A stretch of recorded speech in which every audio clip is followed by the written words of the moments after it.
Sir வணக்கம். வணக்கம் நந்தா. பீகாருக்கு தேர்தலில் என்ன தான் நடக்குது, தேர்தலில் என்னென்ன வேலைலாம் பார்க்குறாங்க, என்ன வேலை பார்த்து மக்களை ஏமாத்துறாங்க, ஏன் பீகார் மக்களுக்கு இவ்வளோ வாரி கொடுத்தாலும் அவங்களுடைய வாழ்வாதாரம் மேம்படலையா அல்லது மேம்பட்டிருக்காங்கிறத நம்ம லைவாக போய் பார்த்தோம். நிறைய விஷயங்களை போய் சுற்றி பார்க்கும்போது நிறைய அதிர்ச்சிகரமான விஷயங்கள்லாம் பார்த்தோம். நிறைய விஷயம் பார்த்தோம் சார். நீங்கள் கூட ஒரு இடத்துல போயிட்டு பயங்கரமாக அந்த ஸ்ட்ரீட்டை என்ஜாய் பண்ணி இப்படி ஒரு டெக்னாலஜி மிக்க ஸ்ட்ரீட் இருக்கா, இப்படி ஒரு சீட்டை ஏன் நம்ம தமிழ்நாட்டில் கொண்டு வர முடியலன்னா ரொம்ப ஃபீல் பண்ணிட்டு இருந்தீங்க கிட்ட. ஏன்னா இப்படி ஒரு விஷயத்தை நம்ம உருவாக்க முடியலையே, நம்ம வீட்டு குழந்தைங்கலாம் விளையாடுறதுக்கு இப்படி ஒரு இடம் இல்லையேன்னு ஃபீல் பண்ணிருந்தீங்க. எப்படி இருக்குது ரெஸ்பான்ஸு? அதாவது பீகார் அதில் ஏகப்பட்ட வீடியோ நம்ம இருக்குது. ஒரு 2 வீடியோ ரிலீஸ் பண்ணோம். இந்த கங்கை கரை ஓரத்தில் அந்த பிளாட்ஃபாரத்தில் இருக்கிற கடைகள், உணவு கடைகள், street food, street games, entertainment, street doctors. Doctor, ஆமாம், நம்ம ஸ்ட்ரீட் டாக் கேள்விப்பட்டிருப்பீங்க, ஸ்ட்ரீட் டாக்டர் கேள்விப்பட்டிருக்கீங்களா? நம்ம ரிலீஸ் பண்ணோம். அப்புறம் நுண்ணோக்கியெல்லாம் வச்சுட்டு இருந்ததெல்லாம் வச்சுருந்தாரு. பிளட் டெஸ்ட்டு, சுகர் டெஸ்ட்டு எல்லாமே அந்த வீடியோ கூட போடுங்க.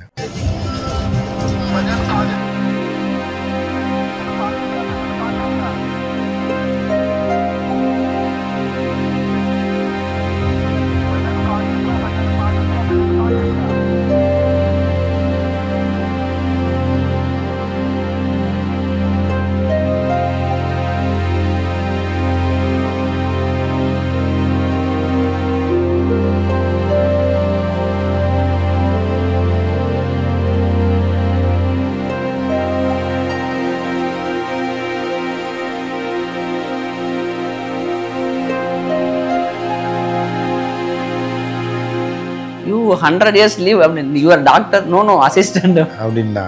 ஸோ அந்த மாதிரியான டுபாக்கூர்கள் இதெல்லாம் தமிழ்நாட்டில் அப்படி ஸ்டெதஸ்கோப்போட எவனா ரோட்டில் உட்காந்தா என்ன ஆகும்? சாதாரண போலீஸோ இல்லை சாதாரண பொதுமக்கள் பார்த்தாலே இவனை புடுறா யாரா இவன் அப்படின்னு பிடிச்சிருவாங்க. எந்த ரமோல என்னடா ஸ்டெதஸ்கோப் வச்சுருக்கேன்னு பிடிச்சிருவாங்க. பிளட் டெஸ்ட் பண்ணுறதுக்கு வச்சுருக்கான். ஆமாம். அதாவது இப்போ நம்ம ஊரில் அந்த ஹாஸ்பிட்டல் ஆள் பிடிக்கிறதுக்கு ஒரு கொடை மாதிரி நட்டு வச்சுருப்பாங்க. சனிக்கிழமை பார்த்துருக்கீங்களா? பெரிய விளம்பர கொடையாக நட்டு வச்சுட்டு ரோட்டில் வாக்கிங் போகிறாங்கல்ல காலையில், அவங்கள பிடிப்பாங்க. Madam, excuse me madam, please come madam, sir please come sir, ஒரு நிமிஷம் ஃப்ரீ தான் சார், வாங்க சார். இது எதுக்கு அப்படின்னா, ஒருத்தனை கொண்டு போய் குழியில் புதைக்கிறதுக்கான முதல் படி. அது நல்லா இருந்திருப்பா, வாக்கிங் போயிட்டு இருந்திருப்பா, இல்லை லேடிஸ் போவாங்க, லேடிஸ் தான் என்னோட டார்கெட்டு. மேடம் ப்ளீஸ் வாங்க மேடம். அது பொம்பளை பிள்ளைங்களையும் வேலைக்கு போட்டு வச்சுருப்பாங்க. கொடை ஒன்று போட்டு வச்சுருப்பாங்க. அதனோட இன்வெஸ்ட்மெண்ட் என்ன இதுன்றது ஒரே ஒரு வெயிட் மிஷின் மட்டும் வச்சுருப்பாங்க. முதல்ல உங்களை அப்படி தான் இழுப்பாங்க. சொல்லுங்கள் மேடம், உங்களுடைய ஹைட்டு வெயிட்டு இது மட்டும் நம்ம பார்த்துட்டோம்னா பிஎம்ஐ கால்குலேஷன். ஆமாம் அப்படின்வாங்க. ஃப்ரீ தான். நம்ம அதில் ஓச்சின்னா எனக்கு ஒன்றுங்க அப்பனுக்கு ஒன்றுன்ற கதையில் நிறையா பேர் இருப்பாங்க. எல்லாரையும் நம்ம சொல்ல முடியாது. வாங்க மேடம் நில்லுங்கன்னா அவங்க அப்பாவிகள் என்ன பண்ண, வாக்கிங் போகிறோம், நம்ம வெயிட்டை பார்க்கலாம்ல, ஓசியில் பார்க்குறேன்றாங்க. அப்படின்னா அந்த அம்மா ஒரு 80 கிலோ இருக்கும். ஏன்னா அது நம்ம உணவு பழக்க வழக்கங்கள் நம்ம தமிழ்நாட்டை பொறுத்தளவுக்கு நீங்கள் பார்த்தீங்கன்னா சைனாலேயோ தாய்லாண்ட்லேயோ மங்கோலியன் ரேஸ் பார்த்தீங்கன்னா அப்படியே கல்யாணம் ஆயிடுச்சான்னு கேட்பாங்க. ஒரு 50 வயசு லேடியே அந்த மாதிரி இருப்பாங்க ஸ்லிம்மாக. இது அவங்களோட உடலமைப்பு உணவு. நம்ம உடலமைப்பு உணவில் 18-20 வயசில் கல்யாணம் முடிச்சு 24 வயசில் பல பேர் சில காரணங்களுக்காக வெயிட்டு போட்டுருவாங்க. அப்போ வெயிட்டு போய் பார்க்க போவாங்க. எல்லாருமே இந்த உலகத்தில் ஒரு மனுஷன் இன்னொருத்த மாதிரி இருக்க மாட்டான். இதுதான் இயற்கை. நீங்கள் ஒல்லியாக இருப்பீங்க, உங்கள் அண்ணன் பார்த்தீங்கன்னா உங்களோட கொஞ்சம் குண்டாக இருப்பார், இல்லை ஒல்லியாக இருக்கலாம், உங்கள் தம்பி இப்படி இருக்கலாம். ஒரே குடும்பத்திலேயே 5 அண்ணன் தம்பி இருந்தாலும் 5 பேரும் ஒரே மாதிரி இருக்க மாட்டாங்க. உயரத்துலேயும் அகலத்துலேயும் இடையில எல்லாமே மாறதான் செய்யும். இவங்க என்ன பண்ணுவாங்கன்னா இன்டர்நேஷ்னல் ஸ்டாண்டர்ட்னு ஒன்று வச்சுருக்காங்க. இந்த திட்டு பயிலுங்க வச்சுட்டு உங்களுக்கு 25 வயசுனா இவ்வளோ வெயிட்டு தான் இருக்கணுமா அப்படின்னு ஒரு கணக்கு வச்சுருப்பாங்க. மேடம் நில்லுங்கன்னு, அது 60 கிலோ இருக்கும். மேடம் உங்கள் ஏஜ் மேடம் ப்ளீஸ், எனக்கு 28.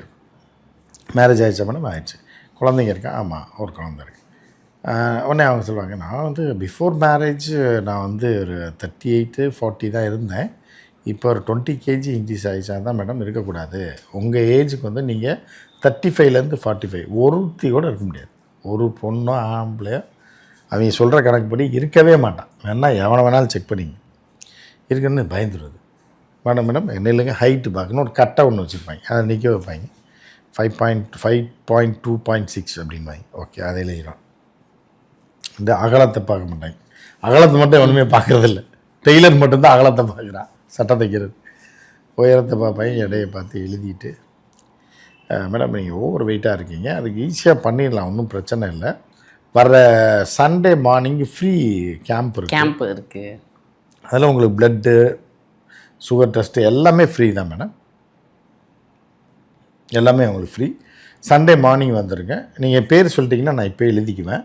சாட்டர்டே மார்னிங், சண்டே மாதிரி 2 நாள் கேம்ப்ட்டு வந்து அங்கே தான் நீங்கள் வந்து அடுத்த கட்டத்துக்கு இழுக்கிறாங்கன்னு அர்த்தம். இவங்க வந்து ஓசியில் மீல் தான், ஓசினாலே போயிடுவாங்கல்ல.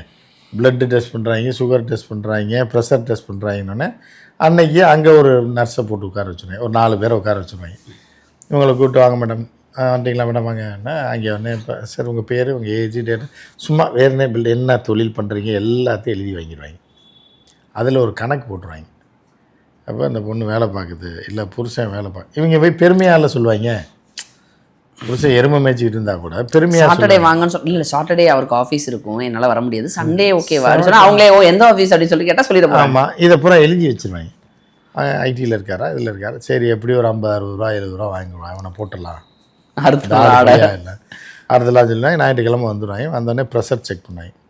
எப்படியா இருந்தாலும் ப்ரெஷர் கொஞ்சம் வெறியாகும். நார்மல் கண்டிஷனில் ஒருத்தர் இருக்க மாட்டான் இன்றைக்கி இருக்க நிலமையில். சுகர் டெஸ்ட் பண்ணுவாங்க. சின்ன பிள்ளைங்களுக்கு சுகர் பெருசாக இருக்காது, 27, 28 சுகர் எல்லாம் normal madam. But body weight இண்டெக்ஸில் வந்து உங்களுக்கு ரொம்ப சேஞ்சஸ் இருக்குது. அதே மாதிரி பார்த்திங்கன்னா உங்களுக்கு தைராய்டு, பொம்பளைங்களை ஏமாத்துகிற பூரா தைராய்டு, கர்ப்பப்பை டெஸ்ட்டு. பொம்பளைங்க ஏமாத்துறது 2-3 ஐட்டம் தான். தைராய்டு டெஸ்ட்டு, ப்ரெஸ்ட்டு கேன்சரு, இது ஆனால் இருக்கான்னு டெஸ்ட் பண்ணணும். அடுத்த கட்டத்துக்கு போவாங்க. அது வேணால் நீங்கள் நெக்ஸ்ட்டு மண்டே வந்து உங்களுக்கு ப்ளட்டு செக் பண்ணிடலாம் மேடம். அதையும் ஒரு இது போட்டிங்கன்னா, வெளியிலலாம் 4000 வாங்குகிறாங்க, நாங்கள் ஒரு 1000 நம்ம பண்ணி தரோம் மேடம்.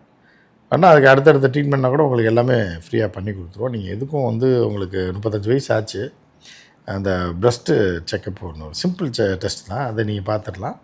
அதுக்கப்புறம் கர்ப்பப்பைக்கு ஒரு சின்ன டெஸ்ட்டுக்கு இருக்குது, இதெல்லாம் பார்த்துடலாம். எல்லா மனிதனுக்கும் ஏதாவது ஒரு குறை இருக்க தான் செய்யும். ஏதாவது ஒன்று பிடிச்சி அதில் ஒரு 100 பேர் வர்றாங்கன்னா ஒரு 10 பேர் ஆட்டையை போட்டு கொண்டு ஆப்ரேஷன் வரைக்கும் கொண்டு நிறுத்திடுவாங்க. நிறுத்தி அமௌண்ட் ஆட்டையை போடுவாங்க.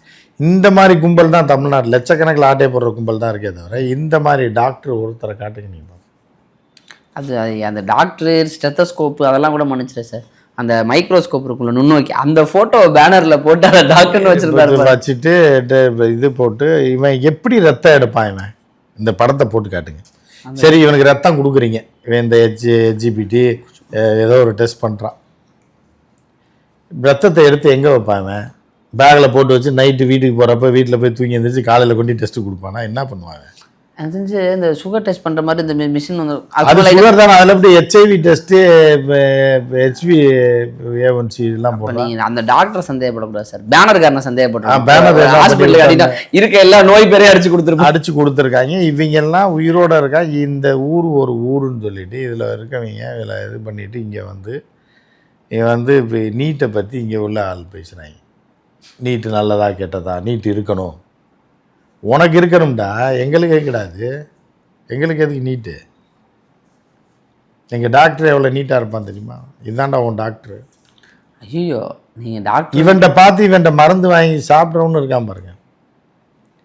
அப்போ எவ்வளோ அது கேவலம் பார்த்தீங்களா? அது கூட பரவாயில்லையே சார். ஒரு ஹாஸ்பிட்டல் பார்த்தோமே, மறந்துட்டிங்களா? நம்ம அந்த ஹாஸ்பிட்டலுக்கு வெளியே இடம், அது வந்து எந்த ஹாஸ்பிட்டல்? அதான் மருத்துவமனை. நோய் வந்தால் மருத்துவமனைக்கு போவாங்க, இதுதான் மருத்துவமனைக்கு போகிறப்ப உங்களுக்கு நோய் வந்துடும். அப்படி வாசலில் படுத்து கிடக்கிறவங்க போகிறவங்க வேற ரொம்ப கேவலமாக இருக்கு. அந்த வீடியோ இருந்தாலும் போடுங்க. ஐயோ அது ரொம்ப முழுக்க காவா தண்ணி ஓடுது, அதில் தண்ணியை பிடிச்சி பாவமாக இருக்குது, ரொம்ப கஷ்டமாக இருக்குது. மக்களை பார்க்கும்போது அவ்வளோதான் இருக்குது. அதுவும் தலைநகரில் இது பூரா தகரப்பெட்டி கடை பார்த்தீங்கல்ல, கவர்னருக்கு வந்து அண்ணாமலை ஒரு தகரப்பெட்டி கொடுத்தாப்புல தெரியுமா? இது எதுக்காகன்னா குஜராத்திகள் இப்போ பீகாரிகள் இந்த தகரப்பெட்டியை தான் விரும்புவாங்கன்னு சொல்லி அந்த தகரப்பெட்டியோட ஃபோட்டோவை காமிச்சு இங்கே ஆர்டர் பண்ணி கொடுத்துருக்காப்புல. அந்த தகரப்பெட்டி கடை உங்களுக்கு தரேன் நான், அதை போட்டு விடுங்க. இன்னும் இந்த தகரப்பெட்டியை யூஸ் பண்ணி இது 1970களில் தமிழ்நாட்டில் யூஸ் பண்ணுவாங்க. ட்ரங்க் பெட்டி. கல்யாணம் பண்ணி பொண்ணு மாப்பிள்ளை கொடுத்தாங்கன்னா அந்த பீரோலாம் வர்றதுக்கு முன்னாடி 2 பெட்டி வாங்கி கொடுப்பாங்க. 2 பெட்டி, 2 தலகாணி, ஒரு பாய், 2 தலகாணி வாங்கி ஒரு பெட்ஷீட்டு வாங்கி சுற்றி தூக்கிட்டு போவாங்க. சொந்தக்காரங்க தூக்கிட்டு போய் 2 ட்ரங்க் பெட்டியை கொடுத்துருவாங்க. எப்போ? 1970களில். எத்தனை வருஷம் ஆச்சு? 30, 20, 55 வருஷம் ஆச்சு. இப்போயும் இங்கே ட்ரங்கு கடை வச்சுருக்கேன் ரோட்டில், தலைநகரில். நான் சொல்கிறது கிராமத்தில் கிடையாது. ஸோ இந்த மாதிரி அதை பார்த்தீங்க. அதுக்கப்புறம் பார்த்தீங்க அப்படின்னா இன்னும் சொல்லனா இதெல்லாம் இருக்குது. இந்த கிராமங்கள்லாம் இவ்வளோ கேவலமாக இருந்துச்சு. அதெல்லாம் நம்ம அடுத்த வீடியோவே போடுவோம். ஆக்சுவலி இந்த கிராமத்துக்கு போனேன் சார். அந்த மருத்துவமனைலாம் பார்க்கும்போது ஒரு அங்கே பசங்க படிக்கிறாங்க. இப்போ நீட் எல்லாருன்னா இங்கேருந்து போகிற பசங்களாம் அங்கே போய் படிப்பாங்கல்ல. அப்போ எல்லோரும் போகும்போது அந்த ஹாஸ்பிட்டலோட வெளியே இருக்க அட்மாஸ்பியருக்கு அங்கே தங்க வைக்கிறாங்க. எப்படி சார் அதெல்லாம் ஏற்றுக்கிறேன்? என்ன பண்ணுறது, அவ்வளோதான். இவங்களோட அறிவே அவ்வளோதான். அப்படி தான் அந்த மாதிரி தான் மக்கள் ஓட்டு போடுறா. அந்த மக்கள் அப்படி தான் வாழ்ந்துகிட்டு இருக்காங்க. இதில் திருப்பி மோடிஜி இன்னைக்கு சொல்லியிருக்காரு, பார்த்தீங்களா இல்லையா? என்னதான்? அதாவது உண்மையை தான் சொல்லியிருக்காரு. சரி, அமித்ஜி சொல்லியிருக்காரு. என்ன சொல்லியிருக்காருன்னா, அந்த தேர்தல் நாளை சொல்லியிருக்காரு. அதுக்கு அடுத்த நாள் தான் பீகாரிகளுக்கு தீபாவளி அப்படின்னு சொல்லியிருக்காரு. அது உண்மைதான். ஏன்னா அது அடுத்த நாள் ரிசல்ட் முடிஞ்சோனையா? ஆமாம், ரிசல்ட் வந்தோடனே தான் தீபாவளியா. ஏன்? அதுதான் இவரே வாயிலே சொல்லியிருக்காரு. இவங்க ஒழிஞ்சு போக போகிறாங்க போல பிஜேபி. ஓகே, அன்னைக்கு தீபாவளி கொண்டாடுவாங்கன்னு நினைக்கிறேன். எதில்? ஏன்னா என்ன அக்கிரமம் பண்ணுறாங்க பாருங்க. 5 வருஷமா ஒரு ஆர்டிக்கல் போட்டிருக்காங்க. ஒரு பாலத்தை 1500 கோடி ரூபா பட்ஜெட்டில் 5 டைம் இடிஞ்சு விழுந்திருக்கு. கட்டி முடிக்கல, 5 வருஷம் ஆச்சான். கட்டிக்கிட்டே இருக்காங்களா, இடிஞ்சு விழுந்துக்கிட்டே இருக்கான். ஸோ இந்த மாதிரி ஒரு கேடுகட்ட ஒரு அரசாங்கம் இந்த இந்தியாவில், இந்த உலகத்தில், ஆப்பிரிக்க நாடுகளில் கூட இப்படிப்பட்ட அரசாங்கம் கிடையாது. அங்கேருந்து வந்துட்டு இங்கே நம்மகிட்ட பேசும்போது தான் நமக்கு இதில் பல கூமுட்டைங்க, நம்ம ஊர் சங்கி கூமுட்டைங்க இருக்குல்ல, இதெல்லாம் வந்து கடுப்பில் போடுது. தமிழ்நாட்டில் மதுரையில் ரோடை பார்த்தியான்னு ஒரு நாய் போட்டுருக்கு. டேய், தமிழ்நாட்டில் ஒரு ரோடு தாண்டா அப்படி இருக்கா, இங்கே ஊரே அப்படி, தலைநகரே அப்படி தாண்டா இருக்குது. உணவு கடை பாவம், சாப்பாட்டு விஷயம்லாம் பார்த்தா நம்ம பார்த்தோமே சார். எனக்கு அந்த ஹாஸ்பிட்டல் விஷயம்லாம் பார்த்தோன்னே மனசே, பசங்க படிக்கிறாங்க, மருத்துவர்கள் உருவார இடமே வெளியில் முழுக்க அப்படியே காவா தண்ணி ஓடிட்டு இருக்கு. அந்த அளவுக்கு தண்ணி பிடிச்சி குடிக்கிறாங்க, சாப்பிட்றாங்க, இருக்காங்க. அப்படிங்கும்போது பல நோய்கள் தாக்கக்கூடிய அபாயம் இருக்கு. கங்கை ஆறு அப்படி வளமாக ஓடிக்கிட்டு இருக்கு. ஆனால் அந்த கங்கை ஆற்றை பயன்படுத்துவதற்கு, அந்த நீரை பயன்படுத்துவதற்கு அந்த மக்களுக்கு அங்கே உள்ள அக்ரிகல்ச்சர் டிபார்ட்மெண்ட்டோ, மினிஸ்ட்ரியோ, முதலமைச்சரோ என்ன பண்ணியிருக்காங்க? வறுமையில் வாடிக்கிட்டு இருக்காங்க. ஒரு பக்கம் பார்த்தா தண்ணி கடல் மாதிரி ஓடிக்கிட்டு இருக்கு வருஷம் பூரா கங்கை ஆற்றுல. அந்த தண்ணியை வச்சு கங்கையாறு ஓரத்தில் இருக்க மக்களை பெருசாக்கியிருந்தாலே அவங்களுடைய பொருளாதாரத்தை எங்கேயோ கொண்டு போயிருக்கலாம். புரியுதா? எங்கேயோ கொண்டு போயிருக்கலாம் பொருளாதாரத்தை. ஆனால் எப்படி வச்சுருக்காங்கன்னு பார்த்தீங்களா? ஆனால் அதில் நம்ம மேஜராக பார்க்கும்போது அந்த மக்களுக்கு என்ன தேவைங்கிறதே தெரியாமல் வச்சுருக்காங்களோ சார். மக்களுக்கு என்ன தேவைன்றபடி நம்ம எங்கே வாழ்ந்துக்கிட்டு இருக்கோம், இதுதான் வாழ்க்கை போல், இந்த உலகமே இப்படி தான் இருக்கும். இப்போ தமிழ்நாட்டில் உள்ள பல தற்குறிகளே வந்து தமிழ்நாட்டை தாண்டி போயிருக்காது. அதே பீகாரில் இப்படிலாம் இருக்குன்னா எப்படி அப்படி சொல்கிறேன்றாங்க. அப்போ அவங்க வெளியே போகாதவன் எப்படி இருப்பான்? அப்படி இருக்கும்போது அவர்களுக்கு இங்கே இந்த உலகத்தில் என்ன, இந்த உலகமே இதுதான் நினச்சிருப்பான். பீகார் மாதிரி தான் இந்த உலகம் பூரா இருக்கும் போல். நம்ம கேப் டிரைவர் சொன்னானே, நைட்டு வாங்க கூட்டு சீரியல் செட்டு போட்டு சூப்பராக இருக்கும்ண்ணா. என்னடான்னு பார்த்தா சீரியல் செட்டு போட்டிருக்காங்க. லைட்டு ஈட்டுங்கவும் ஓகே, மினுக்க போது போல இருக்கு, ஜொலிக்க போது போல இருக்குன்னு பார்த்தா சீரியல் பல்பை சுற்றி வச்சுருந்ததை காமிச்சு, பார்த்தீங்களா லைட் எப்படி இருக்குன்னு பாருங்க அப்படின்னு 1980 இருக்க இதில் சீரியல் செட்டை இப்போ தான் ரசிக்கிறாங்க. ரோட்டுக்கு நடுவில் போடுறது சீரியல். அது நைட்டு பார்க்கும்போது வீடியோவுக்கு சூப்பராக இருக்குது. நேரில் பார்த்தா தான் அந்த என்ன கன்றாவியில் இருக்குன்றது உங்களுக்கு தெரியும். ஸோ இன்னும் இப்படி முன்னேறாத ஒரு மாநிலமாக இருக்குது. இந்த கிரகம் பிடிச்சவங்க ஒளிஞ்சாங்கன்னா தான் இது இன்றைக்கி வந்தது இல்லை. பிஜேபி காரன் மட்டும், ஜேடியு மட்டும் குற்றச்சாட்டு இல்லை. அதுக்கு முன்னாடி இருந்த லாலு, அதுக்கு முன்னாடி இருந்த போலு, எல்லாருமே இந்த வேலையை பண்ணி என்டையராக பீகார் காங்கிரஸ் வந்து 40 வருஷம் ஆட்டையை போட்டிருக்காங்க. அதுக்கு முன்னாடி சரி காலங்கள் எல்லாமே ஆரம்ப காலத்தில் காங்கிரஸ் இருந்த காலத்தில் கேடு கெட்டு தான் கிடச்சி அந்த ஆரம்ப காலத்தில். ஏன்னா அப்போ தான் சுதந்திரம் வாங்கினாங்க, டெவலப் ஆகலாம், அப்படி வந்துச்சு. அப்புறம் போக போக போக போக மாற்றங்கள் வந்துக்கிட்டே இருந்தது. அப்புறம் நிறையா வந்தது. ஆனால் வந்து இன்னைக்கு வரைக்கும் 2025 இந்த பிஜேபிக்காரன் வந்து இப்படி ஜேடியூவோட சேர்ந்துக்கிட்டு 43 இடத்துல ஜெயிச்சு மக்களால் ஒதுக்கி வரட்டப்பட்ட ஒரு ஆளை முதலமைச்சராக 10 வருஷமாக வச்சுக்கிட்டு கோடியாக கொள்ளையடிச்சிருக்கேன். லட்சக்கணக்கான கோடிகள் ஆட்டையை போட்டிருக்கேன். அந்த ஸ்டேட்டே வந்து திவால் ஆகக்கூடிய நிலைமையில் இருக்குது. இப்போ எவன் வந்தாலும் ஆப்பு தான். இப்போ ஜெயிக்கிறவன் எவன் வந்தாலும் சம்பள பாக்கி மட்டும் 1,12,000 கோடியே 18,000 கோடியே இருக்குது. ஏதோ 1,40,000 கோடிக்குள்ளே இருக்குது. பாக்கி தர வேண்டியது கான்ட்ராக்டுக்காரனுக்கு, அதுக்கு இதுக்கு பாக்கி தர வேண்டியது 1,40,000 கோடி கிட்டத்தட்ட இருக்குது. இது எப்படி வந்து எவன் வந்து கொடுக்க போறான்? சார் ஒரு வருஷத்துலேயே கிட்டத்தட்ட 1 லட்சம் கோடிக்கு மேலே திட்டங்கள்லாம் சொன்னாங்களே சார். இது எவனுக்குமே காசு கொடுக்கல, பணமே இல்லை, வாயில சொல்றது தானே, ஒன்றுமே பண்ணல. சொல்லு அப்படிங்கிற மாதிரி சொல்கிறது தான். ஆனால் எல்லாத்தையும் மன்னிச்சிரு சார். அந்த நம்ம அந்த போகும்போது டெக்னாலஜி யூஸ் பண்ணி அந்த 700 ரூபாய்க்கு VR பாக்ஸை வாங்கி மாட்டி கூண்டுக்குள்ளே நின்று கூண்டை பிடிச்சி ஆட்டி விட்டா பாருங்க. அந்த கூண்டை ஆட்டும் போது ஸோ அவங்க ட்ராவல் பண்ணுற மாதிரி ஒரு VR பாக்ஸ் கேம் பண்ணதெல்லாம் ரொம்ப உச்சக்கட்டமாக இருந்தது சார். இந்த சின்ன பசங்களுக்கு நம்ம ஊரில் கொடுக்குற கிஃப்ட், அந்த கிஃப்ட்டை வச்சு பல குடும்பம் உயிர் வாழ்றாங்க. காரு போச்சே சார், அந்த சின்ன சின்ன காரு, அப்புறம் பிளாஸ்டிக் பொம்மை, அதெல்லாம் வந்து பிள்ளைங்க, நம்ம ஊர் பிள்ளைங்கன்னா கொலவெறி ஆயிடும். அதெல்லாம் காமிச்சிங்க பொம்மை ஆகி கொடுத்து ஏமாத்துறையாடான்னு. ஸோ அந்த மாதிரி இருக்கக்கூடிய ஒரு ரொம்ப பின்தங்கிய ஒரு ரொம்ப மோசமான ஒரு நிலையில தான் இருந்தது. உங்களுக்கு பிடித்த உணவுப் பொருள் அங்கே பார்த்தீங்களே? எது? மாவு உருண்டியா?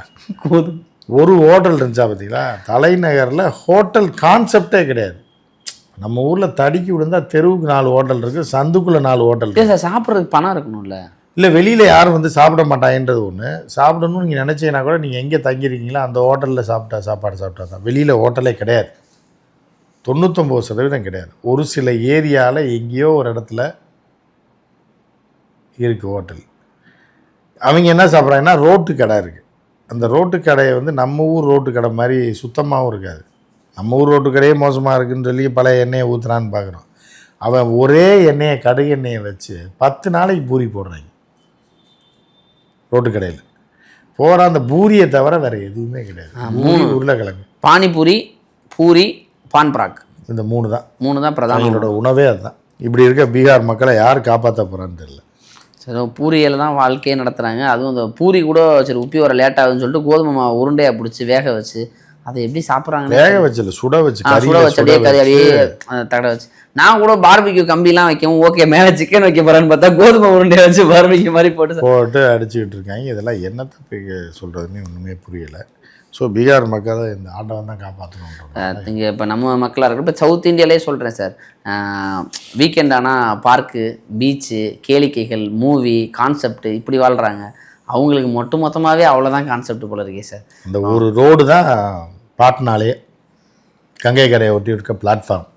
அதில் இருக்க கிடைக்கக்கூடிய பொரி உருண்டைன்ற கோதுமை மாவு உருண்டை, டீ, அந்த டெக்னாலஜி கேம்ஸ், இதுதான் வந்து அவங்களுக்கு பெரிய பொழுதுபோக்கா. இங்கே பாட்னால தலைநகருக்கு வந்தாலே இதுதான் இருக்குது. அப்போ கிராமங்கள் எப்படி இருக்கும் அப்படின்றது ரொம்ப நினச்சி கூட பார்க்க முடியாத காட்சிகள்லாம் நம்ம பார்த்தோம்.